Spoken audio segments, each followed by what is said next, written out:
था प्रारंभिक आकारों को समझना। उसमें हम पढ़ रहे थे कोण के बारे में। कौन कौन से कोण हम पढ़ चुके हैं?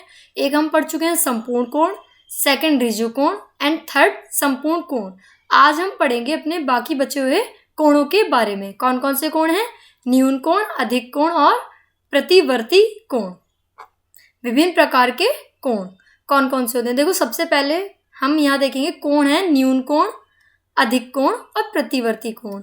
हमने देखा कि एक समकोण और एक ऋजु कोण का क्या अर्थ है, परंतु जो कोण हमें देखने को मिलते हैं वे सदैव इन दोनों प्रकारों के नहीं हो सकते।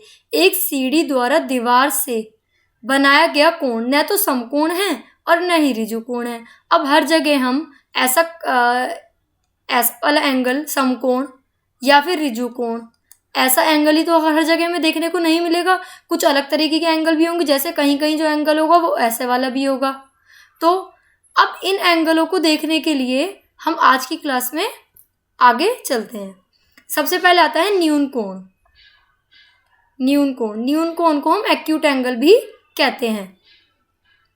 समकोण से छोटा कोण न्यून कोण। न्यून कोण मतलब जैसे इसके नाम से ही पता चलता है, न्यून यानी कि सबसे छोटा कोण एक्यूट एंगल कहलाता है। ये कोण न्यून कोण है। समकोण से छोटा मतलब 90 डिग्री से छोटा, 90 डिग्री से लेस होता है ये।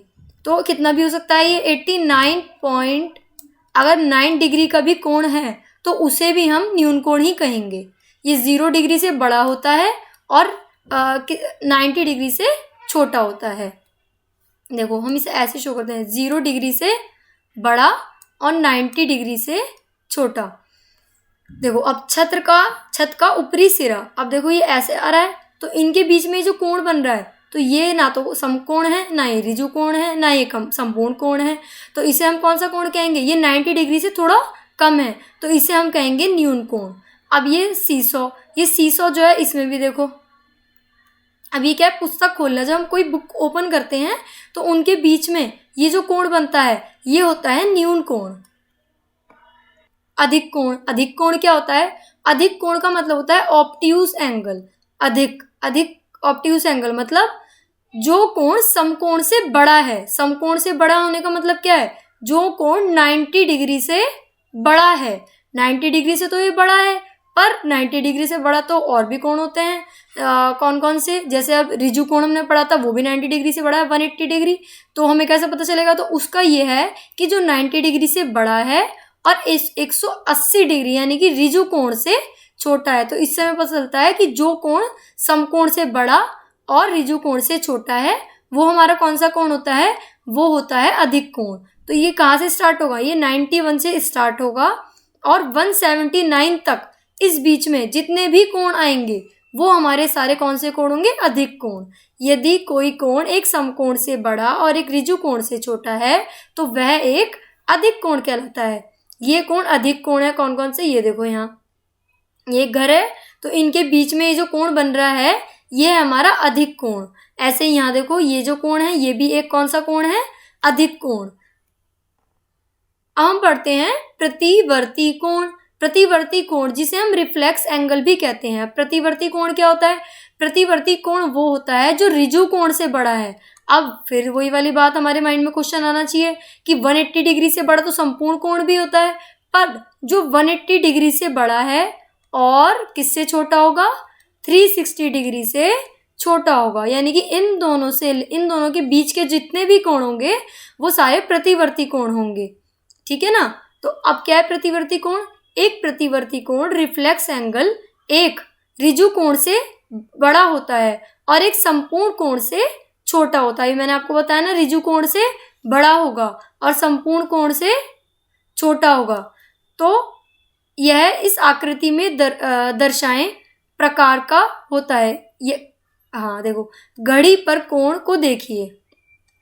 घड़ी पर हम क्या देखेंगे? एक कोण देखते हैं। अब देखो, ये कोण यहाँ से यहाँ तक चल रहा है तो इसमें कितने कोण आ रहे हैं? ये कोण तो अब हम इसमें देखेंगे, आपने जो इससे पहले आकृतियां बनाई थी क्या उनमें प्रतिवर्ती कोण बनाए थे? क्या आप उसकी जांच इस प्रकार कर पाएंगे? जैसे एक हमने कोण पढ़ा था कि जो संपूर्ण कोण का 3/4 भाग होता है, यानी कि यहाँ से इसको काटेंगे तो 90 डिग्री और फिर 90 डिग्री की 3 में मल्टीप्लाई करेंगे तो हमारा आएगा 270 डिग्री। अब ये 270 डिग्री जो है, अब तक हम इसे कहते थे कि या तो इसे हम बोलते हैं 3 समकोण, ऐसे बोल देते हैं ना हम, 3 समकोण। पर अगर इसका नाम हम देखें तो इसे कौन सा कोण कहेंगे? 3 समकोण का मतलब तो यहाँ समझ आ रहा है कि 90 degree plus 90 degree plus 90 degree. पर अगर एक अलग इसका नाम हम देना चाहें तो हम इसे कहेंगे प्रतिवर्ती कोण। क्यों? क्योंकि ये 180 डिग्री से बड़ा हमें दिखाई दे रहा है और 360 डिग्री से छोटा दिखाई दे रहा है, तो ये हुआ हमारा प्रतिवर्ती कोण, रिफ्लेक्स एंगल। अब कुछ हम महत्वपूर्ण बिंदु इसके बारे में हम पढ़ेंगे। महत्वपूर्ण बिंदु में देखो क्या क्या है। एक रेखाखंड के दोनों अंतः बिंदुओं के बीच की दूरी उसकी लंबाई कहलाती है। अब देखो, रेखाखंडों के दोनों अंतः बिंदुओं के बीच की दूरी, ये एक रेखाखंड है, इसका अंतः बिंदु एक ये है, एक इसका अंतः बिंदु ये है, ए से लेके बी तक। अब ये जो दोनों पॉइंट हैं ए और बी, तो इनके बीच की ये जो दूरी है, ये पूरी जो दूरी है, जैसे मान लो ये है 5 सेंटीमीटर, तो अब ये जो पूरी दूरी है इसे हम क्या कहेंगे? इसकी लंबाई कहेंगे। तो अब सेकंड पॉइंट में क्या बोल रहे हैं? रेखाखंडों की तुलना करने के लिए एक अंशांशिक रूलर और एक डिवाइडर उपयोगी होता है। अब मैंने आपको पहले ही बताया था कि अगर कोई रेखाखंड, ये रेखाखंड है ए बी और एक ये रेखाखंड है, तो इन दोनों रेखाखंडों को हम देखकर ही पता लगा पा रहे हैं कि कौन सा रेखाखंड बड़ा है और कौन सा छोटा।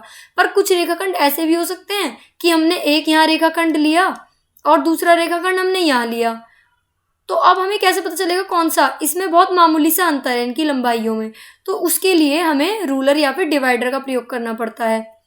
जब घड़ी की एक सुई एक स्थान से दूसरे स्थान पर जाती है तो हमें कोण का एक उदाहरण प्राप्त होता है। अब देखो कैसे, ये हमारी क्लॉक है,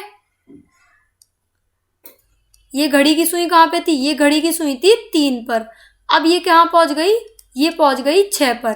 तो हमें यहाँ पे कौन सा कोण बना? 90 डिग्री का। 90 डिग्री मतलब समकोण, तो कोण का एक उदाहरण प्राप्त हुआ ना। तो ऐसे ही घड़ी की सुइयां ये जो चलती रहती है, इनके बीच में हमेशा कोई ना कोई कोण जरूर बनता है। सुई का एक पूरा चक्कर एक घूर्णन कहलाता है। तो अगर ये सुई यहाँ से यहाँ 3 से सुई शुरू हो रही है और वापस घूमकर ये 3 पर ही आ जाती है, तो ये जो एक कोण बन रहा है पूरा कंप्लीट एंगल यानी कि 360 डिग्री, तो इसे हम कहते हैं कि एक पूर्ण घूर्णन। समकोण 1/4 घूर्णन है। 1/4 तो है, घूर्णन का मतलब क्या है? 360। 360 का 1/4, 1/4 मतलब 90 डिग्री। तो समकोण क्या है? समकोण समकोण है 1/4 घूर्णन। ऋजु कोण 1/2 घूर्णन है। देखो अब घूर्णन में क्या होता है? संपूर्ण कोण में संपूर्ण कोण 360 डिग्री और इसका आधा यानी कि 180 डिग्री। तो संपूर्ण कोण का आधा जो हुआ वो क्या हुआ? एक ऋजु कोण। और अगर हम ऋजु कोण को 2 पार्ट्स में तोड़ें तो हम कह सकते हैं इसमें कि ये 90 डिग्री और 90 डिग्री। तो इसका मतलब क्या हुआ? इसका मतलब ये हुआ कि यहाँ पर हैं 2 समकोण। कोणों को अंशों में मापने के लिए हम चांदे का प्रयोग करते हैं। ये देखो, एक ऐसा, जैसे हमारे पास डिवाइडर होता है या रूलर होता है, ऐसे ही हमारे पास एक चांदा होता है। देखो वो कुछ इस शेप में होता है, यहाँ पर सारे एंगल लिखे हुए होते हैं उसमें, तो इसे हम डीबी कहते हैं और इसे हम चांदा भी कहते हैं। तो कोणों को नापने के लिए हम इसका प्रयोग करते हैं। समकोण की माप 90 डिग्री और ऋजु कोण की माप 180 डिग्री होती है। एक कोण जिसकी माप समकोण से कम हो, मैंने आपको क्या बताया था कि जो कोण 90 डिग्री से छोटा हो और 0 डिग्री से बड़ा हो, वो कौन सा कोण होता है? वो होता है न्यून कोण, जिसे हम एक्यूट एंगल भी कहते हैं। जिसकी माप समकोण से अधिक है और ऋजु कोण से कम है, तो समकोण कौन सा होता है? 90 डिग्री। ऋजु कोण कौन सा होता है? 180 डिग्री। अब जिसकी माप समकोण से अधिक है, समकोण से अधिक मतलब ये हुआ, और ऋजु कोण 180 डिग्री से कम है, तो उसे हम कौन सा कोण कहेंगे? उसे हम कहेंगे अधिक कोण, जिसे हम ऑब्ट्यूस एंगल भी कहते हैं। एक प्रतिवर्ती कोण ऋजु कोण से बड़ा और संपूर्ण कोण से छोटा होता है। अब देखो, ऋजु कोण से बड़ा, तो ऋजु कोण कितने का होता है? ऋजु कोण होता है हमारा 180 डिग्री का और संपूर्ण कोण हमारा होता है 360 डिग्री का। तो इन्होंने बोला कि 180 से बड़ा और 360 डिग्री से छोटा, तो उसे हम कौन सा कोण कहेंगे? उसे हम कहेंगे ऋजु कोण। ठीक है, अब हम चलते हैं कुछ क्वेश्चन की तरफ। देखो अब आपको सारे क्वेश्चन अब हम देखते हैं। निम्न को सुमेलित कीजिए। यहाँ पे इसको हमें इससे मैच करना है। कुछ पार्ट्स यहाँ दे रखे हैं और कुछ यहाँ दे रखे हैं, तो इनको हमें इनसे मैच करना है कि कौन सा कोण कौन सा होता है। ऋजु कोण, ऋजु कोण की क्वालिटी आपको पता ही क्या होती है। ऋजु कोण क्या होता है? ऋजु कोण 180 डिग्री से बड़ा होता है और 360 डिग्री से छोटा। अब देखो यहाँ पे कैसे मैच करते हैं, तो 1/4 गुणन से कम। 1/4 गुणन से कम का मतलब क्या हुआ? गुणन कितना होता है? 360 डिग्री। अब इसका 1/4, 1/4 कितना हुआ? 90 डिग्री। तो 90 डिग्री से जो क्या हो? छोटा हो। अब नेक्स्ट वाले में क्या है? 1/2 गुणन से अधिक। तो गुणन कितना है? 360 डिग्री। 360 डिग्री का 1/2 अगर हम करेंगे तो हमारा क्या आएगा? हमारा आएगा 180 डिग्री। तो 180 डिग्री से अधिक। 180 डिग्री से क्या कह रहे हैं? ये कह रहे हैं 180 डिग्री से अधिक। तो अब क्या है? न्यून कोण, न्यून कोण नहीं, 1/2 गुणन। 1/2 गुणन का मतलब क्या है? 360 डिग्री का 1/2, यानी कि क्या हुआ?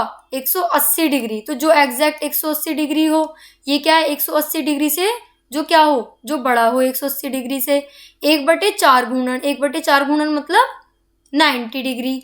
1/4 गुणन और 1/2 गुणन के बीच में 1/4 मतलब 90 डिग्री और जो 180 डिग्री के बीच में हो। और क्या है? एक पूरा या संपूर्ण गुणन, यानी कि कंप्लीट 360। अब देखते हैं कौन सा मैच हो रहा है। एक ऋजु कोण, तो ऋजु कोण यानी कि 180 डिग्री कंप्लीट। देखो 180 डिग्री कंप्लीट हमारा कहाँ आ रहा है? 180 डिग्री कंप्लीट हमारा आ रहा है यहाँ, यानी कि 180 डिग्री। तो सी इसका आंसर हुआ। समकोण, समकोण होता है 1/4 गुणन। जहाँ हमारा 90 डिग्री मैंने आपको बताया था, ये आया 90 डिग्री। तो समकोण क्या हुआ? समकोण हमारा हुआ 90 डिग्री। अब क्या आएगा? न्यून कोण। न्यून कोण कौन सा होता है? जो 90 डिग्री से छोटा है, यानी कि 1/4 गुणन से कम। तो ये हो गया हमारा ये।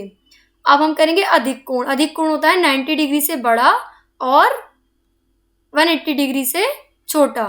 तो देखो कहाँ है ये 90 डिग्री से बड़ा और 180 से छोटा?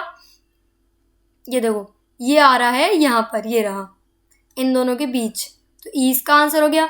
प्रतिवर्ती कोण, प्रतिवर्ती कोण कौन सा होता है? प्रतिवर्ती कोण हमारा होता है जो 180 से बड़ा है और 360 से छोटा है। देखो ये वाला 1/2 गुणन से अधिक। निम्न में प्रत्येक कोण को समकोण, ऋजु कोण, न्यून कोण, अधिक कोण या प्रतिवर्ती कोण के रूप में वर्गीकृत कीजिए। अब देखो ये है ना, ये हमें दिख रहा है कि 90 डिग्री से छोटा है। तो 90 डिग्री से छोटा कौन सा होता है? 90 डिग्री से छोटा होता है न्यून कोण, एक्यूट एंगल। ये क्या है? ये हमें दिख रहा है कि 90 डिग्री से बड़ा है पर 180 डिग्री से छोटा है। तो ये हुआ हमारा अधिक कोण, है ना। अब क्या हुआ? अब ये यहाँ पे कह रहे हैं कि ये देखो यहाँ से लेके यहाँ तक, तो ये तो हमें ये तो हमें समकोण दिखाई दे रहा है एग्जैक्ट 90 डिग्री। तो ये हुआ हमारा समकोण। अब देखो यहाँ से हमें यहाँ जाना है, तो इसमें क्या हुआ? इसमें हमें एक 90 डिग्री और 90 डिग्री और एक और 90 डिग्री। तो ये हमें 180 से बड़ा दिख रहा है और 360 से छोटा। तो ये हमारा हुआ प्रतिवर्ती कोण, रिफ्लेक्स एंगल। अब देखो यहाँ से ये पूरा कंप्लीट जा रहा है। दो समकोण, दो समकोण का मतलब होता है एक ऋजु कोण। तो ये हमारा हुआ एक ऋजु कोण। अब इनके बीच की अगर हम बात करें तो ये दोनों ही 90 डिग्री से छोटे हैं। तो ये हुए हमारे न्यून कोण। तो आज जो जो हमने सीखा उसे हम दोबारा रिवाइज करेंगे, ठीक है। Okay, thank you.